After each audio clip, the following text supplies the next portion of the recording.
Hello viewers, welcome to this YouTube channel English origin. आज मैं इस यूट्यूब चैनल पर BSEB के अर्थात बिहार बोर्ड के 12th क्लास के स्टूडेंट्स का स्वागत करते हैं। 12th क्लास में आपको 2023 में जो परीक्षाएं देनी है उसके छात्र के लिए अंग्रेजी की तैयारी के लिए हमने आपके बहुत सारे चीज़ों को पहले से ही अपलोड कर दिया है। आप इसके लिए हमारे प्रीवियस वीडियोस को देखें, उसमें आपको इंटरमीडिएट से संबंधित बहुत ऐसी आइटम्स भी मिलेंगे लैंग्वेज के, यानी कि ग्रामर के, जिसको कि हम बेसिक ग्रामर कहते हैं। हाँ, उसमें आपको बहुत ऐसी चीज़ें हैं जिसके बगैर आपको आगे की अंग्रेजी समझने में कठिनाई हो। आगे का जितने भी आइटम्स होंगे उसमें उन सारे बेसिक नॉलेज की आवश्यकता पड़ेगी। इसलिए you are again requested to go back to my previous videos to learn basic English language, basic English grammar. तो चलिए आज हम ऑब्जेक्टिव की ओर पढ़ रहे हैं, जो कि आपको मालूम है कि ऑब्जेक्टिव आपको 50 मार्क्स के रहेंगे और ये इसमें आपको वो एक OMR शीट दिया जाएगा जिसमें आपको 50 ऐसे सवालों का जवाब देना होगा। ये सवाल आपको ऑब्जेक्टिव फॉर्म में रहेंगे। ऑब्जेक्टिव वैसे तो कई तरह के होते हैं, यस नो टाइप भी होते हैं, राइट रॉन्ग टाइप के भी होते हैं, फिल अप द ब्लैंक्स भी रहते हैं, या नहीं तो ये क्या होते हैं, मल्टीपल चॉइस क्वेश्चंस भी होते हैं, MCQ कहते हैं इसको। यही मॉडल अभी चल रहा है, ट्रेंड्स सारे कम्पिटिटिव एग्जामिनेशंस में भी ऐसे पूछे जाते हैं। तो उसी का एक फाउंडेशन देने के लिए आपको यहाँ से ट्रेन किया जा रहा है, आपको यहाँ से इसकी आदत लगाई जा रही है कि आप इस तरह के सवालों का जवाब अगर दे दें तो आपको कल कठिनाई नहीं होगी, क्योंकि इंटरमीडिएट के बाद आपके कम्पिटिटिव अपॉर्चुनिटीज़ बढ़ जाते हैं और वहाँ से आप बहुत सारे एग्जामिनेशंस को में अपीयर हो सकते हैं। तो चलिए आज हम चर्चा करते हैं ऑब्जेक्टिव की। डॉक्टर मुरलीधर मिश्रा। आज के क्लास में मैं आपको 50 ऑब्जेक्टिव की तैयारी के लिए ऐसे कुछ उसको सेगमेंट मैंने बना दिया हूँ। लगभग 20 क्वेश्चंस पर डे हम इसको सॉल्व करेंगे और प्रत्येक दिन आपको इसका एक वीडियो मिलेगा। इसके लिए आप थोड़ी सी, अगर आपको फाउंडेशन कोर्स में दिक्कत है तो आप वो भी आज से ही हमारे पीछे के वीडियोस को देखना शुरू करें और हायर आइटम से आधारित जो प्रश्न पूछे जाएंगे उसका जो लेवल होगा वो लेवल को भी आप एक्सरसाइज करें। इससे आपको परीक्षाओं का पैटर्न भी समझ में आ जाएगा। ठीक है, तो चलिए बिना देर करते हुए शुरू करते हैं। एक बात और मैं बताना आपको भूल गया कि पिछले 2-3 साल से ये जो कोरोना पीरियड चल रहा था, जिसमें कि आप परीक्षाओं को थोड़ा ढील दे गई थी, जिसमें आपको 50 क्वेश्चन के जवाब देने के लिए 100 क्वेश्चन पूछे गए थे कि आप 100 में से एनी 50 को सॉल्व कर दें। तो ये एक बहुत आसान चीज़ था आपके लिए, लेकिन ये 2023 की परीक्षा जो है अब इस पैटर्न को ख़त्म कर दिया है, अर्थात आप नए पैटर्न पर, न्यू पैटर्न पर आ गए। सिलेबस भी थोड़ा सा बढ़ गया है, इसमें ग्रामेटिकल आइटम्स भी बढ़ गया है। तो इसमें आपको जो पूछे जाएंगे तो उसमें आपको 60 क्वेश्चंस पूछे जाएंगे, 60 में से आपको 50 के जवाब देने हैं। अर्थात सोचिए कि आप 10 ही एक्स्ट्रा आपको क्वेश्चंस मिलेंगे। अगर इसके बाद आपको गलतियां हो रही है तो आपका मार्क्स का जो लेवल है वो डाउन हो जाएगा। तो चलिए, हाँ तो चलिए अब हम बढ़ते हैं क्वेश्चन को सॉल्व करने के लिए। इसमें आपको क्वेश्चन नंबर 1 में आते हैं। ये जो आप देख रहे हैं यहाँ जो हमने लिखा है, ये आपका क्वेश्चन ही हमने उतार करके दिया है। हाँ तो चलिए अब हम क्वेश्चन सॉल्व करते हैं। क्वेश्चन नंबर 1, और आप जो दाहिने तरफ देख रहे हैं कि ये जो 50 × 1 यानी कि 50 क्वेश्चन एक मार्क्स के होंगे। आपको अगर आप 50 सही हो जाएंगे तो आपको ये 50 नंबर मिल जाएंगे। तो चलिए हम शुरू करते हैं इस भावना के साथ, इस मंगल कामना के साथ कि आप बड़े मजे से इसको सॉल्व कर सकेंगे। क्वेश्चन नंबर 1 पर आते हैं। क्वेश्चन नंबर 1 में देखिए कहा जाता है, ये क्वेश्चन जरूर आप ध्यान से पढ़ेंगे कि इसमें कहता क्या है। कह रहा है कि choose the correct answer sentence, choose the correct sentence. इसमें आपको 4 क्वेश्चंस दिए हुए हैं, 4 में से आपको बताना है कि कौन सा जो क्वेश्चन है वो करेक्ट है।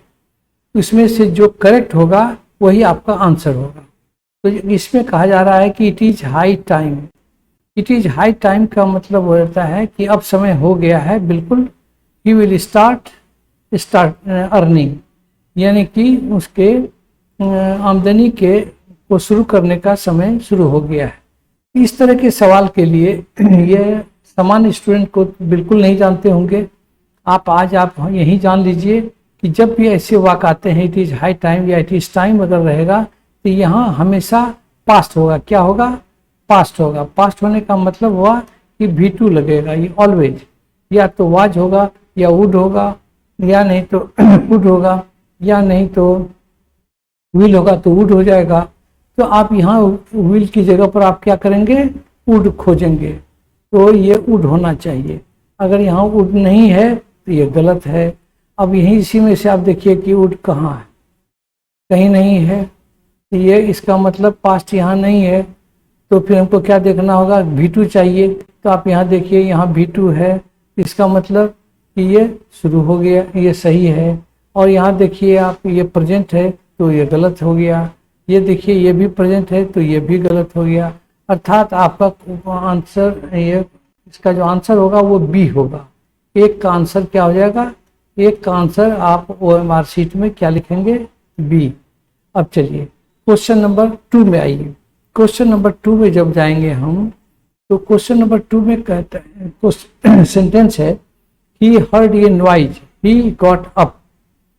इसका अर्थ लगाइए। अब आपको जो भी क्वेश्चन ऑब्जेक्टिव में सॉल्व करना है, आप हर हालत में क्वेश्चन का हिंदी अर्थ जरूर समझ लें, अन्यथा निश्चित रूप से गलत हो जाएगी। तो चलिए, ही हर्ड ए नॉइज, यानी कि ही हर्ड ए नॉइज क्या हो जाएगा? तो ही हर्ड ए नॉइज का मतलब क्या हो गया? तो ही हर्ड ए नॉइज में आपको देखिए, ही गॉट अप, इसका अर्थ हुआ वो सुना हल्ला को और वो जग गया। ठीक है, इसमें से आपको करेक्ट कॉम्बिनेशन देना है। ये कॉम्बिनेशन का माने हो गया कि ये सिंथेसिस कर रहा है। आपको क्या कर रहा है? ये सिंथेसाइज करना है, कंबाइन करना है, दोनों सेंटेंस को जोड़ करके एक सेंटेंस बनाना है।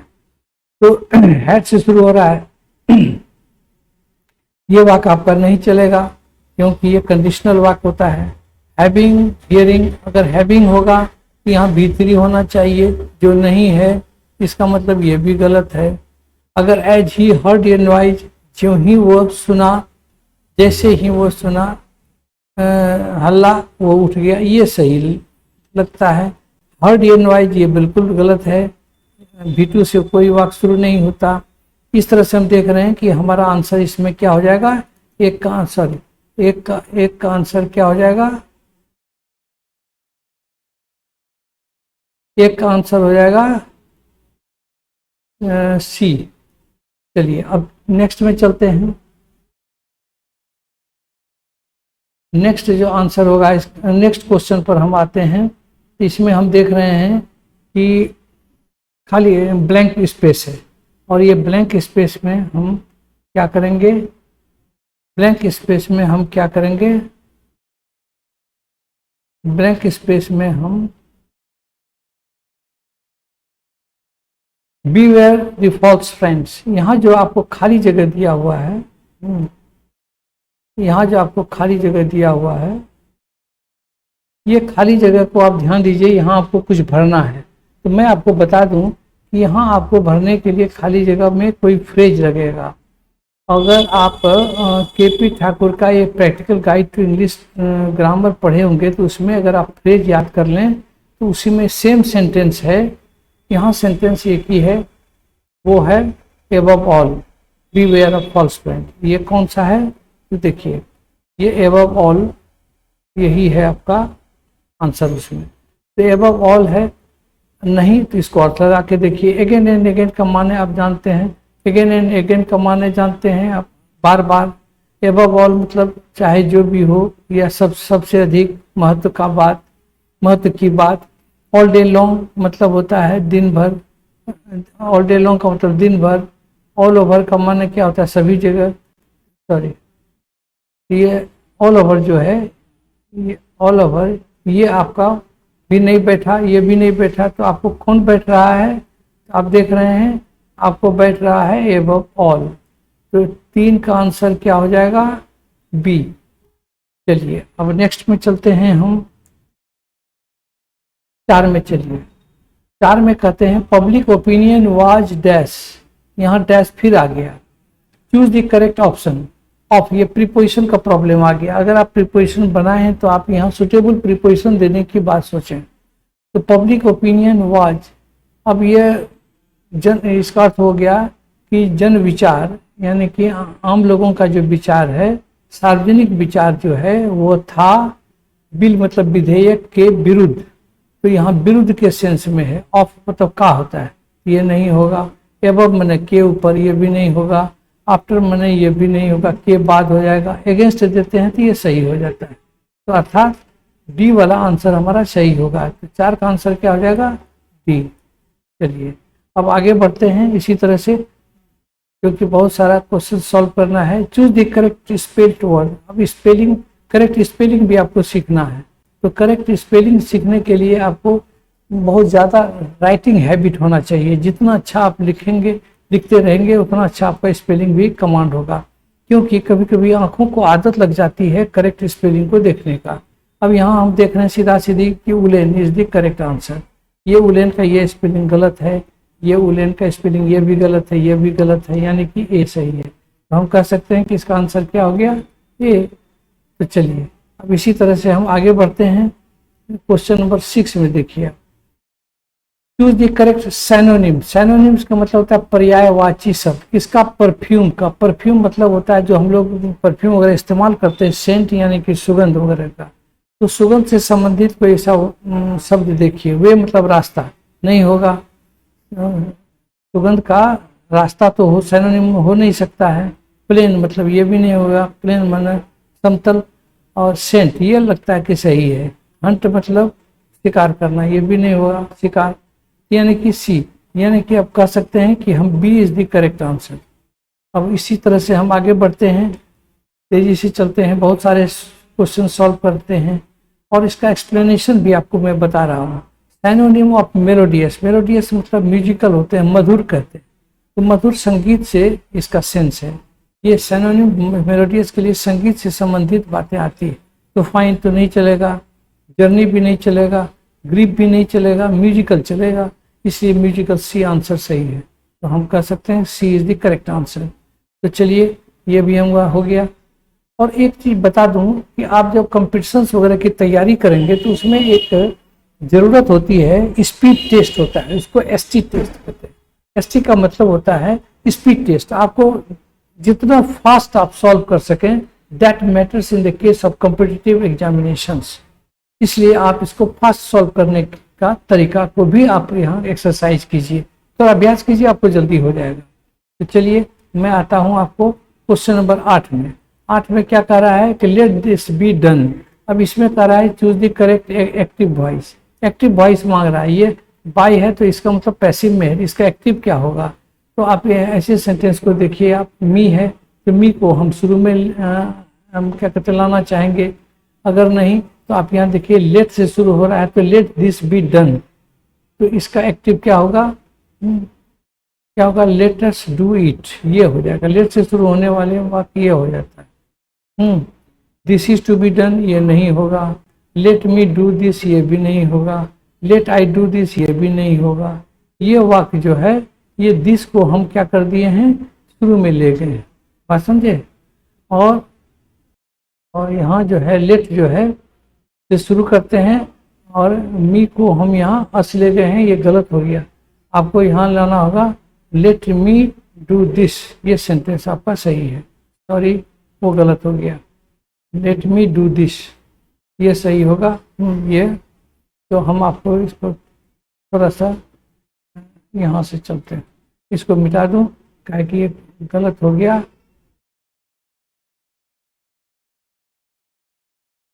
लेट दिस ये नहीं होगा, ये सही हो जाएगा, और ये